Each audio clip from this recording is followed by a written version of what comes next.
Right, here we are at Barry Kentich's house, and I'm going to ask him a bit about what to do in spring and a bit about queens and how to handle them. G'day, Barry. G'day, Bob. How are we going? So if you're thinking about going it, the most important thing is be patient.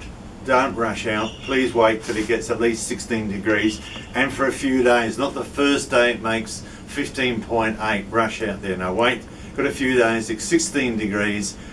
Sunny days, and it's a bit consistent, because the worst thing you do is rush out there, open the hive, have a poke around because you just want to see what's happening. You do a lot of damage. When you arrive at your box, just sit down beside and have a look for a few minutes. If the bees are going in and out the front, they're carrying some pollen, then you can proceed and open up and have a look. If there are no bees in there, you got to think what you're going to do. And then be prepared. If you're going to open the box, have a really good reason for doing it.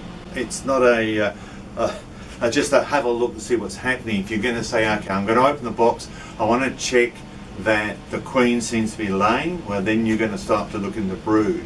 You want to check if there's how much honey is there. So what you do, you can look at those frames on the outside of the box. Now the question is, if there is no honey and there's no, what are you going to do? Don't just sort of say, oh, there's no honey.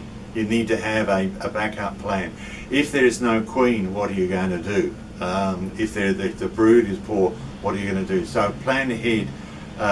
The worst things you can do is just sort of have a bit of a poke around the box.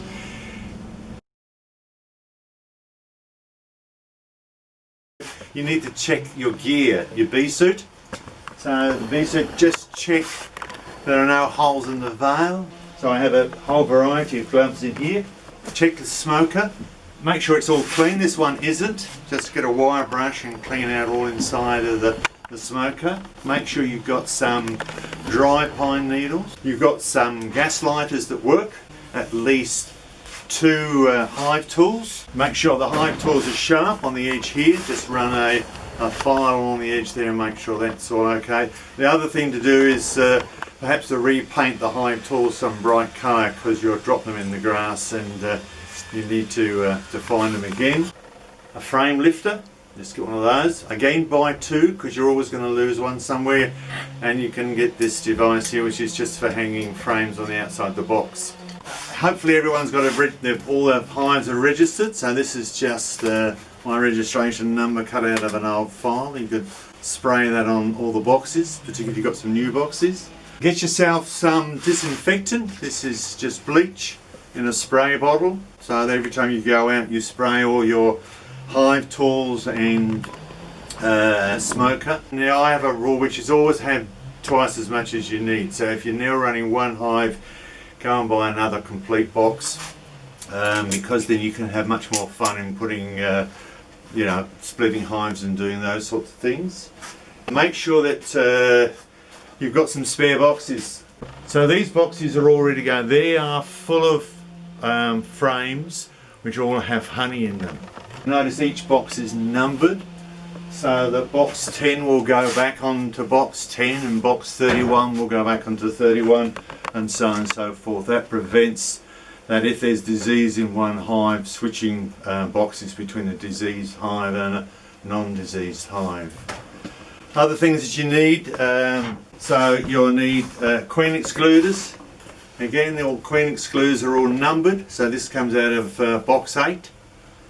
So make sure it goes back on box 8. Don't move these things around. It's one box, one set of frames, one queen excluder, one hive mat, all numbered. So you've got them all together. You're not going to mix them around. Here these boxes have all got frames of honey in. So that's what I normally do. And they would have 50% of the frames there full of honey. If it's an emergency and it's a box which I don't have any honey for, then I'm going to feed some sugar solution.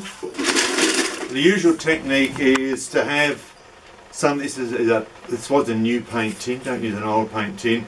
Put some holes in the top, fill it right up to the top and turn it upside down.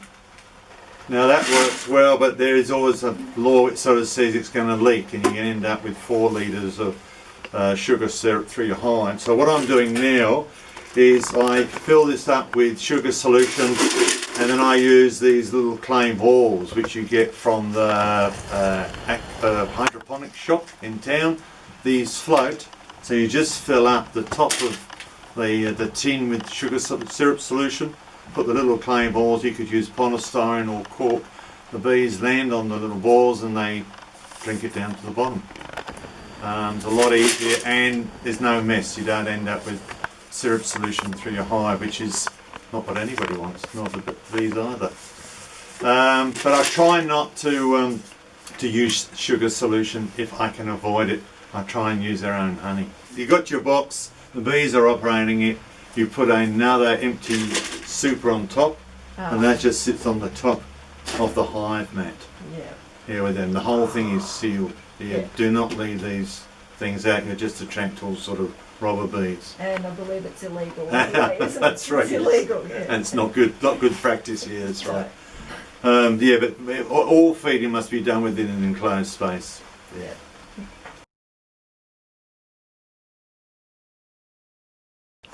So in terms of swarms, my swarms are important, okay? I'm not so interested in swarms down the street, someone else's swarms, except from a public relations point of view. Someone phones up, I've got a swarm in the back garden, I've got young kiddies or whatever, yeah, I can go and remove that swarm.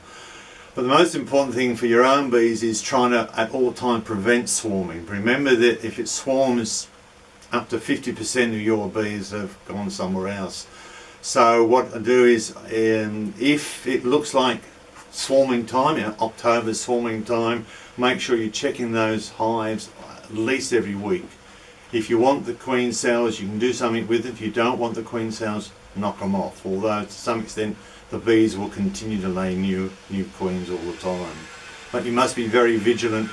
If you come back and someone says, oh, your swarm's gone down the street, you've lost a lot of your workforce, it's going to take a long time to get those bees back.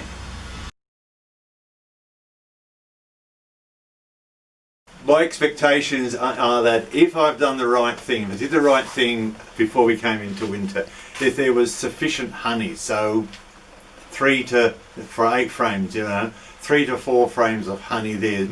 Most of my boxes have a full box of brood and at least an ideal with 8 frames in. So what I expect spring is to find those bees are doing well. Some of that honey's gone, but there's still a fair bit going. So I have a look at the gaps between the frames. So it's the spaces between, you look down and see the bees there. So basically with an 8 frame box, you've got 7 spaces and you count the number of those spaces that are full of bees. So I expect that all to be full. I expect the bees to be active. If I open up and there's very few bees, it looks like there's no brood, the queen has died, start all over again. It's not a disaster. This is not your pet dog. These are just an insect. So you'll be having to start all over again, find a new swarm from somewhere, get a nice quiet queen, and start the process all over again.